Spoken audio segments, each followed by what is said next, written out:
What is love? This is for lovers and lovers and lovers.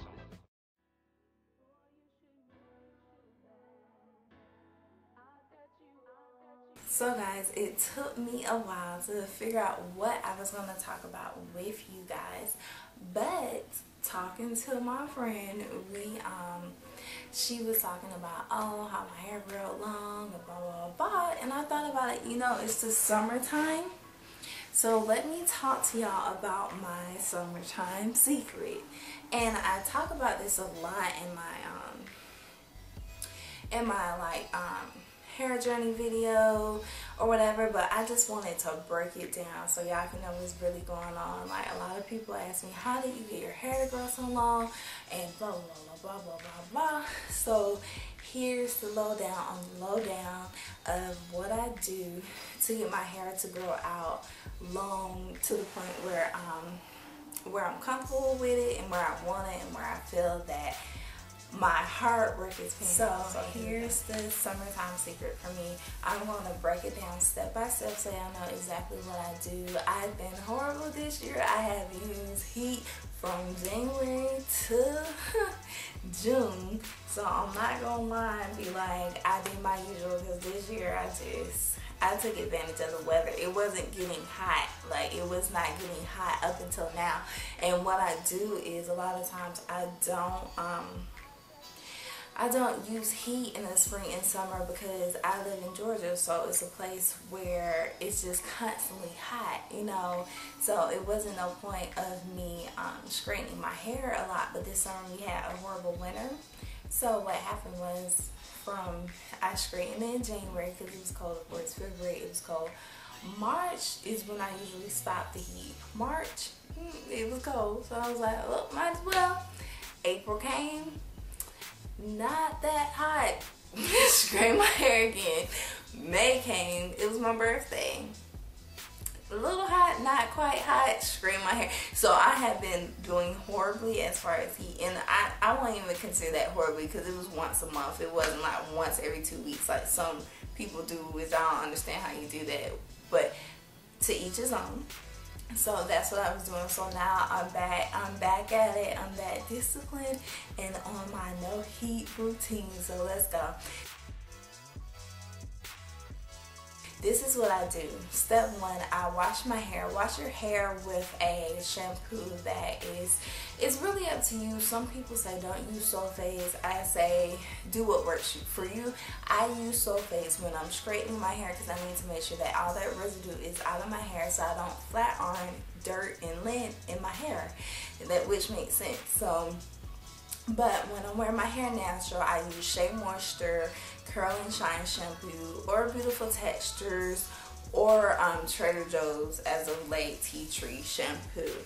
From that point on, you're going to make sure that you put in a conditioner that can actually stay in your hair without damaging your hair. I use Everyday Coconut to stay in my hair as a leave-in, and I do that when I'm styling, when I'm doing protective stylings, or whatever I'm doing out. That conditioner is always in my hair and it stays in my hair. I don't wash it out, and it is the Everyday Coconut at Whole Foods. And from there, I put that in my hair, and then you're going to seal it with coconut oil. Now, oil is optional. It's up to you. I use coconut oil because I love the smell of coconut oil, and I love how it feels on my hair. I don't like olive oil because it's too oily. I don't like almond oil. I pretty much stick to coconut oil because that's just what I like. But it's up to you, whichever one you prefer.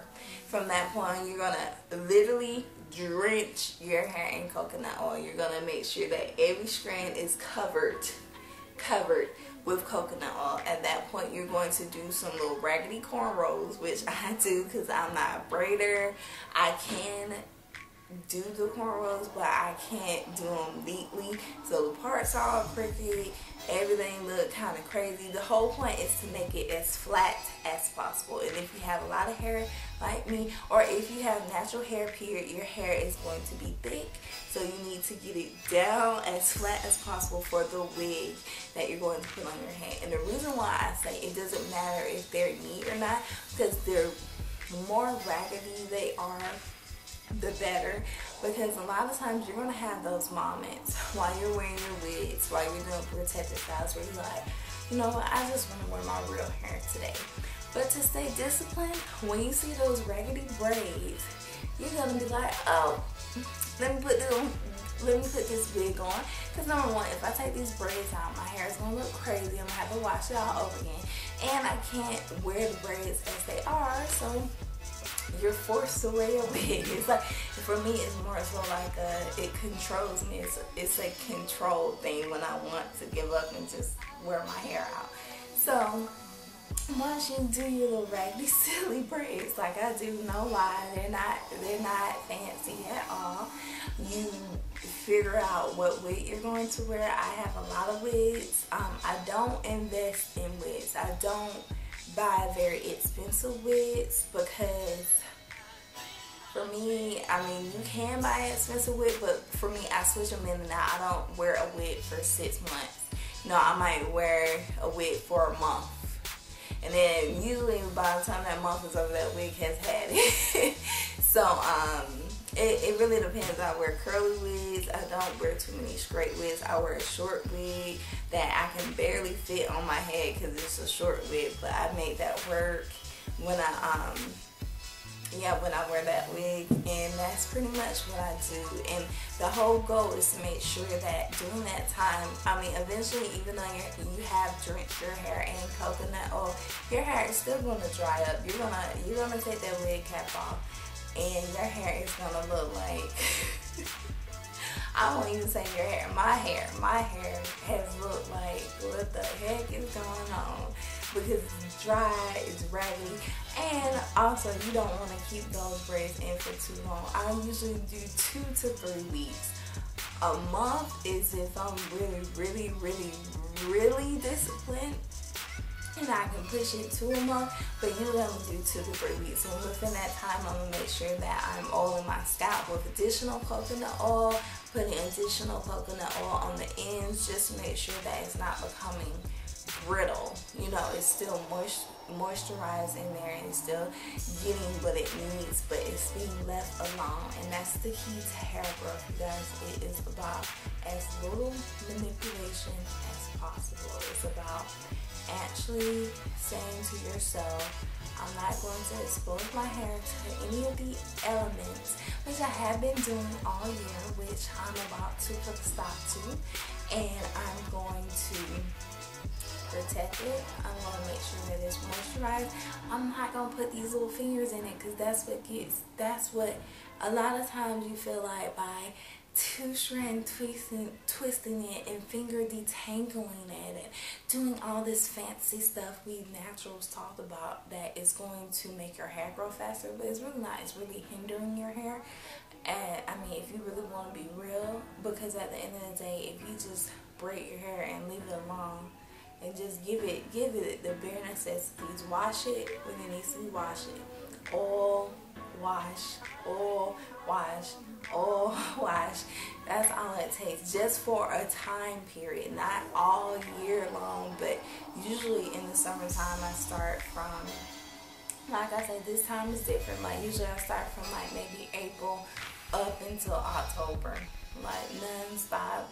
I mean, now throughout the summer I might wear my real hair out for a week or a couple of days, just to see where my hair is, to see how it feels, to see what's going on. And then it gives you added motivation, because a lot of times I can't tell my hair is growing. Like I can't tell my hair has gotten longer until I straighten it in October. So, like, even right now, I really don't feel like that my hair is growing until other people say it. So, I need that, I guess that relief of like, okay, let me wear my hair out, let me feel it, let me make sure it's still there. Even though I feel it's not working, because you look the same to me, because with shrinkage, I mean, it's not that big of a difference in length. So, yeah, so just do that. And then you can come up with your own schedule. You could do this in winters instead of summers, but for me it works in summers. And then in October, it is the end of that. Usually around August, no, I wouldn't even say August, usually around September I get antsy. I'm like, I don't want to do this no more. I wish I could straighten my hair. Not even straighten my hair, but I wish I could just wear my hair freely.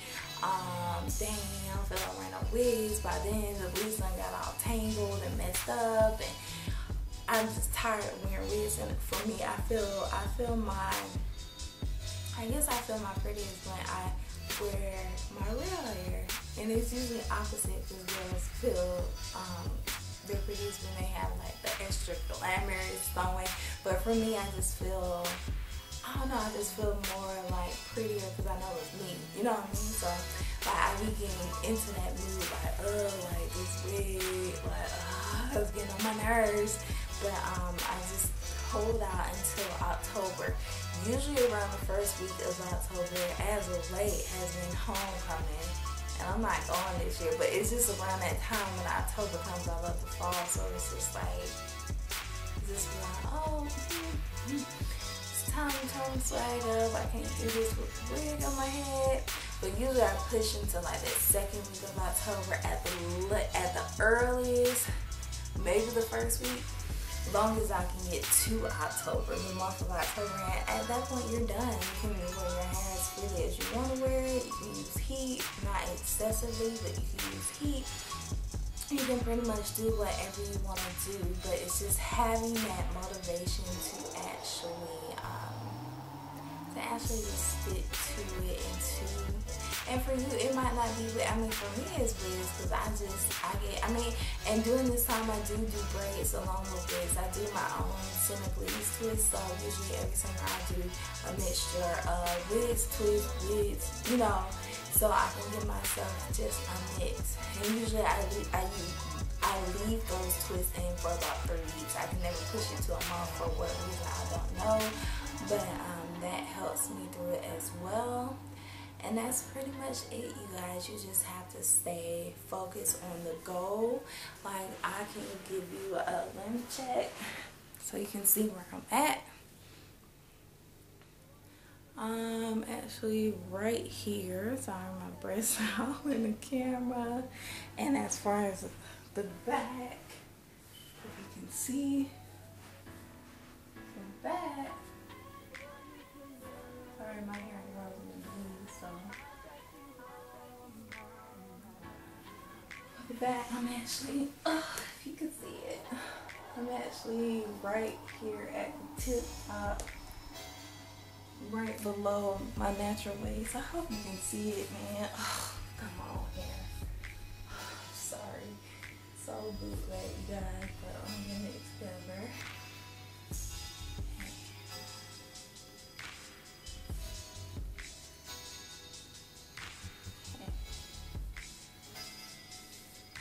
Alright, I'm right here. So basically I'm right. I let my hair go, but my finger is still there. Right there. If you can see, about to see my butt. But yeah guys, so that's pretty much all I do to retain my length, number one, and to actually motivate my hair to grow, along with scalp massages. That's a big thing, along with keeping my scalp clean. I'm not one to lie and say I wash my hair every week. I do not. I hate washing my hair because that means I have to start the whole process of doing my hair all over again, which I hate. But we all have to do it. I hope I can motivate you guys and to see where I came from. I'm gonna put a picture right here from where I came from, 2010, when I had black hair and my hair looked crazy right here.